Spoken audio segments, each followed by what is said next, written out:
In a short time, Francis will be the first pope to visit the Baltic countries in 25 years. Yet after gaining their independence and re-establishing themselves, many changes have taken place in these countries in the last quarter-century. A Lithuanian priest who traveled with John Paul II in 1993 as a seminarian will also accompany Pope Francis on this trip. He explained some of his insight with journalists. In 1993, Lithuania, Latvia and Estonia had just been liberated from the Soviet regime and found independence. So symbolically, this visit from John Paul II was met with a lot of enthusiasm, not only by the Church, but from the country, because it meant that we are once again a part of the world. From another point of view, after 28 years of independence, our countries need new motivation to not get lost on the path of independence or freedom, or since the Church has recovered the possibility of living freely.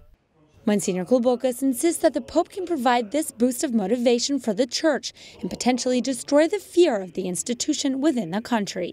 Francis's pastoral attitude can also demonstrate to priests and bishops how to reach out to youth and families, which was forbidden for years under Soviet power. Above all, for the Church, for the priests, for the religious in our Baltic countries, the Pope's message is very important. Not only the message of encouragement, but also launching a momentum for evangelization. With high rates of suicide, depression, alcoholism, and immigration numbers within the Baltic countries, the priest believes the visit will also benefit society as a whole. Even as a society, I see that in the Baltic countries, there's a lot of immigration and the birth rate is low. This means there's a certain mistrust in their country, in their situation. I believe we also need encouragement on a human level, both to defend and to continue to build freedom, independence, and accountability. The visit itself becomes a symbol of encouragement. The Pope has come. It means he wanted to visit you. You are not abandoned. You are not forgotten.